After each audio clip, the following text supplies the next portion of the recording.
안녕하세요. 경제적 자유로 가는 열차 자유튜브더 자연입니다. 뉴스를 보니까 우리나라 사람들이 돈을 쓰기 시작했다고 합니다. 소비 심리가 살아나고 있다는 건데요. 그런데 이 소비 심리와 부동산, 주식 시장이 서로 연관관계가 있다는 겁니다. 그렇기 때문에 정부에서는 부동산 가격을 올리려는 정책을 계속 쓸 건데요. 그렇다면 이런 것들이 어떻게 연결되어 있는지 그런 것들 한번 알아보는 거 투자를 하는 데 있어서 중요할 것 같아서 오늘 영상 만들어 봤습니다. 오늘 이야기 도움되신다면 좋아요, 구독 눌러주시고요. 그러면 준비된 자료 보도록 하겠습니다. 부동산 가격 상승 소식이 심심찮게 들려오고 있습니다. 서울뿐만 아니라 지방에서도 상승 소식이 들려오고 있는데요. 제가 지난 영상에서 소개를 해드린 겁니다. 서울 아파트 값이 오르고 있고, 그리고 경매에서는 감정가보다 비싼 가격에 낙찰이 되고 있다고 하죠. 그리고 지방에서도 개발 호재를 얻고 부동산 가격이 오르기 시작하는 지역들이 있다는 겁니다. 심지어 경북 문경이나 경북 상주 그리고 경북 영주 같은 경우는 서울 부동산 가격 상승률보다 더 높은 상승률을 기록하고 있다는 거죠. 물론 지역적으로 좀 차별화는 있습니다. 대구를 비롯해서 일부 지역들은 미분양 물량을 소화하지 못해서 부동산 침체기를 맞이하고 있는 것도 있지만, 아마도 정부가 이런 지역적인 부동산 침체를 타파하기 위해서 여러 가지 정책을 내놓을 걸로 예상이 됩니다. 그리고 또 주식시장도 정부의 주식시장 활성화를 위한 강력한 의지를 등에 업고 주식시장도 가파르게 올라왔습니다.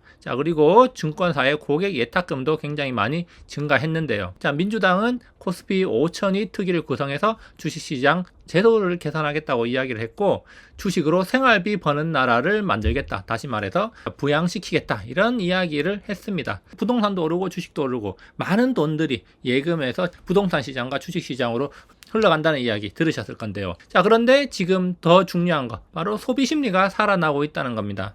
그래서 이 소비 심리가 살아난다는 거, 어쩌면은 우리가 아직까지는 많이 체감하지 못하더라도 경제가 조금씩 살아나고 있는 게 아닐까라고 느낄 수 있는 부분인데, 이런 상황에서 정부는 돈을 더 풀어서 살아나는 불씨를 살리려고 하겠죠. 그래서 제가 뉴스 기사 몇 개 가져와 봤는데요. 먹고 싶은 거 사볼까? 붐비는 마트. 마트가 붐비고 있다고 합니다. 소비자 심리 지수도 5달 만에 100포인트를 넘어서면서 소비 심리가 살아나고 있다는 건데, 요즘 무슨 일이야? 2시간 반을 기다리래요. 대반전 상황이 나타나고 있다는 겁니다. 어디서? 우리나라 내수 경기에 변화가 나타나고 있다는 건데, 이 신문 기사를 좀 더 읽어보면은 정부가 내수 진작 의지를 보인 데다가 주식, 부동산 가격 상승에 따른 부의 효과도 소비 촉진에 기여하고 있다는 분석이 나온다라는 대목이 나오는데, 바로 이 부분이 굉장히 중요합니다. 이 부분. 그래서 오늘 제가 신문을 보는데 이런 이야기가 있어서 여러분들한테도 한번 소개를 해드리면 좋을 것 같아서 이 이야기를 가져왔는데, 그렇다면 부의 효과가 뭔가, 이거를 오늘 간략하게 뒤쪽에서 설명을 해드리겠습니다. 지금 현재 상황, 그리고 앞으로 벌어질 일들을 이해하는데 굉장히 도움되는 지식이다, 저는 그렇게 생각을 합니다. 그래서 신문 기사를 좀 더 살펴봤는데요. 대선 후 반등한 소비재 매출, 소비재가 매출이 증가하고 있다고 합니다. 백화점도 지금 10%대, 롯데아울렛도 11%, 마트도 매출액이 늘어나고 있고, 호텔도 매출액이 늘어나고 있고, 명품도 매출액이 늘어나고 있다고 합니다. 그리고 영화관, 그리고 패션, 이쪽도 매출액이 크게 늘어나고 있는데, 정부의 내수 진작 의지와 자산 가치 상승에 따른 소비 심리 개선이 뒷받침되었기 때문이라고 분석하고 있다는 겁니다. 그래서 지금 밖에서 나가서 쇼핑하고 문화생활 즐기는 것도 늘어났지만, 집에서 배달 음식 시켜 먹는 것도 늘어났다는 거예요. 사람들이 돈을 쓰기 시작했다는 겁니다. 여기 보면은 자산 가치 상승에 따른 소비 심리 개선이 뒷받침됐기 때문이라는 대목이 나오죠.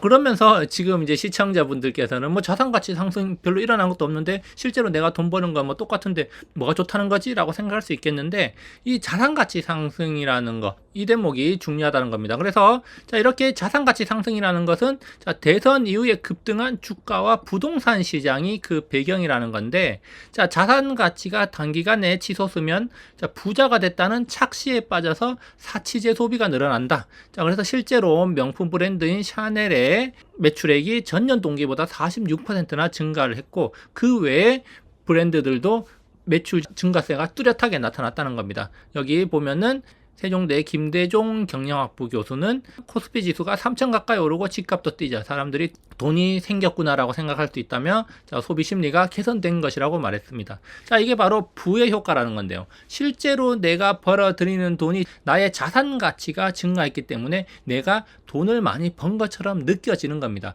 그래서 사람들이 소비를 할 때 예전보다 소비를 하는 게 편안하게 느끼면서 소비를 더 많이 하게 된다는 겁니다. 자, 이게 이론적으로 이미 정립이 돼 있는 거고, 지금 우리나라를 비롯한 대부분의 국가의 경제 시스템의 기저에 이 이론이 작용을 하고 있습니다. 밀턴 프리드먼의 항상소득가설이라는 건데요. 자, 항상소득가설의 내용을 일부 가져와 보면 부동산 가격 상승은 자산 가치와 평생소득 기대 증가로 인식이 됩니다. 자, 다시 말해서 부동산 가격이 상승하니까 나의 자산이 증가를 한 거고, 자, 그리고 평생 동안 돈을 벌고 모을 건데, 자, 이 평생소득, 벌어들인 돈이 증가했다고 느끼게 된다는 겁니다. 이런 기대 증가는 비록 심리적인 효과지만 이런 기대로 인해서 소비가 증가하게 되고 결국 GDP, 내수 확대 효과가 나타난다는 거예요. 그리고 경제는 선순환을 하게 되죠. 결국에는 이제 내수 확대 효과가 나타나고 소비가 증가하게 되면 또 결국 돈을 진짜 많이 벌게 되고, 그리고 돈을 많이 버니까 많이 쓰게 되고,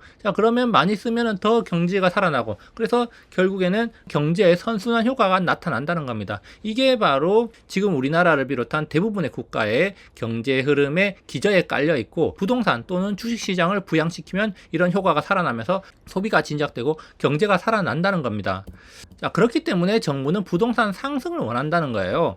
자, 부동산 과열 시기에도 정부는 폭락이 아니라 안정을 외쳤다는 점을 기억을 해야 됩니다. 우리가 지난 정권, 그리고 그 이전의 정권, 그리고 그 이전의 정권을 한번 생각해 보면, 부동산 시장이 침체기에 있을 때는 부동산 경기를 부양하기 위해서 노력하는 모습을 보였고, 그리고 부동산 가격이 상승하거나 과열기에 있을 때는 부동산 가격, 집값을 잡겠다고 말은 하지만 실제로 폭락은 시키지 않고 그냥 일정 부분 하락을 시키거나 유지를 시켰다는 거예요. 안정적으로 유지를 했다는 겁니다. 그리고 또 지난 정권을 생각해 보면은 부동산 가격이 많이 올랐을 때 사람들이 불만이 있으니까 부동산 가격을 잡겠다라고 하면서 부동산 가격을 폭락시키지 않고 오히려 안정적으로 운영을 하고, 그리고 부동산 가격이 일부 지역은 상승하는 그런 국정 운영을 보여줬다는 겁니다.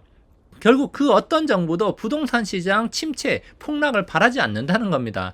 안정적으로 굴러가기를 바란다는 거죠. 자, 그래서 안정적으로 굴러가면 부의 효과, 자, 경제 선순환이 나타나면서 경제 호황으로 연결될 수가 있습니다. 이런 경제 호황으로 연결되면 결국에는 현 정부한테 유리할 수가 있다는 거예요. 경제가 좋아지면 유권자들이 현재 삶에 긍정적인 인식을 가질 수가 있다는 거예요. 이게 바로 경제 투표 이론이라는 겁니다. 이 경제 투표 이론이라는 거는, 자, 경제 호황, 자산 가치 상승이 집권당에 유리하다는 거예요. 전 세계 모든 국가, 그리고 모든 집권 여당은 경제를 살리려고 그렇게 노력을 하는 겁니다. 자, 그런데 이제 이 이론을 보면은, 자, 부동산 가격 1% 상승할 때 현 집권당 지지율이 0.36% 증가하는 걸로 나타났습니다. 그리고 현 집권당을 지지하지 않는 사람들도 현 집권당 지지로 태도를 바꿀 확률이 0.19% 상승하는 걸로 나타났습니다. 어쨌든 부동산 가격이 상승하면은 집권당한테 유리하다는 거예요. 자, 그렇지만 이제 부동산 가격이 많이 상승하다 보면은 사실 이제 양극화가 심하게 되고, 그리고 거기에 따른 상대적 박탈감을 느끼면서 불만을 가지는 사람들도 많이 발생할 수 있습니다. 자, 그래서 자산 가격 양극화는 또 투표에도 이제 영향을 미치게 된다는 건데, 이게 참 애매하다는 거예요. 좀 전에 경제 투표 이론처럼 모든 게 이론대로 딱딱 들어맞는 건 아니지만, 경제 투표 이론이 일반적으로 적용할 수 있지만 지역적으로 차이가 날 수가 있고, 부동산 가격이 얼마나 상승하는가에 따라서 약간의 변화가 있을 수도 있습니다. 자, 그래서 자산 가격 양극화는 결국에는 투표에 영향을 미치게 되는데, 자산과 투표 선택, 수도권 지역 유권자를 중심으로라는 논문에서도 이런 것들을 연구해서 발표하기도 했고요. 자, 결국 부동산 시장의 양극화는, 자, 국민의 정치적 분열을 야기하게 된다는 거예요. 그러니까 부동산 가격이 같이 막 꾸준히 오르면 좋은데, 어떤 특정 지역은 엄청 많이 오르는데 우리 지역은 오르지도 않거나 오히려 떨어졌어. 그러면 양극화가 많이 되면서 불만을 가지는 사람들이 생겨날 수가 있잖아요. 그렇기 때문에 국민들의 정치적 분열이 야기될 수가 있다는 겁니다.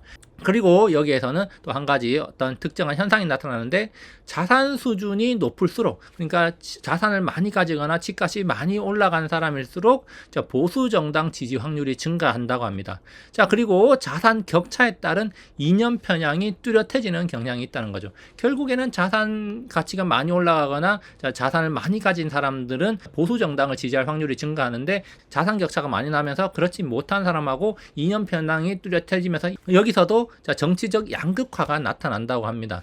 자, 그런데 또 여기서 또 한 가지 흥미로운 점은, 집값이 덜 오른 지역 또는 소외된 사람들은 상대적 박탈감으로 인해서 포퓰리스트 정당 지지가 증가한다는 거예요. 부동산 가격이 1% 증가하면 정당 지지율이 0.36% 증가를 하게 되는데, 자, 그런데 부동산 양극화가 진행되게 되면은 집값이 덜 오른 지역이나 소외된 사람들은 상대적 박탈감으로 인해서 포퓰리스트 정당을 지지하게 될 확률이 높다고 합니다. 자, 그래서 지금 현재 정부가 어떤 정당입니까? 소위 말해서 포퓰리즘 정당이라고 할 수 있지 않습니까? 지금 현재 대통령은 이재명의 포퓰리즘이라는 책이 나와 있을 정도로 포퓰리즘을 대표하는 사람이라고 할 수 있는데, 자, 지금 현재 부동산 가격 상승세나 여러 가지 정책들을 봤을 때 부동산 가격을 상승시키면서 양극화가 점점 심해지고 있다, 이런 느낌을 받고 있고, 많은 사람들이 점점 양극화가 심해질 거다, 이런 이야기를 하고 있지 않습니까? 자, 그럴수록 아이러니하게 지금 현재 대통령의 지지율, 인기는 더 높아질 수가 있다는 겁니다. 자, 그렇기 때문에 지금 현재 정부는 부동산 가격 하락이나 폭락 이런 것들을 바라는 게 아니라 오히려 상승, 최소한 안정화를 바랄 것이다, 이렇게 생각해 볼 수가 있다는 겁니다.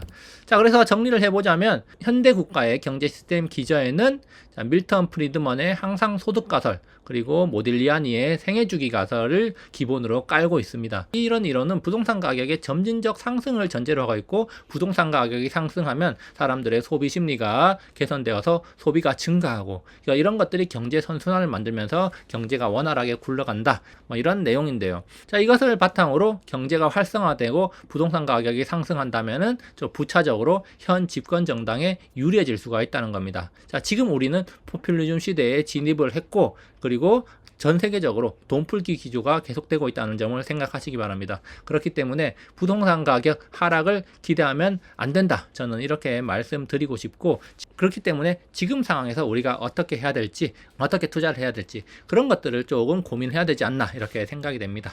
오늘 이야기 여기까지 준비를 해봤고요. 도움이 되셨다면 좋아요, 구독 눌러주시기 바랍니다. 저는 다음에도 유익한 영상으로 찾아오도록 하겠습니다. 감사합니다.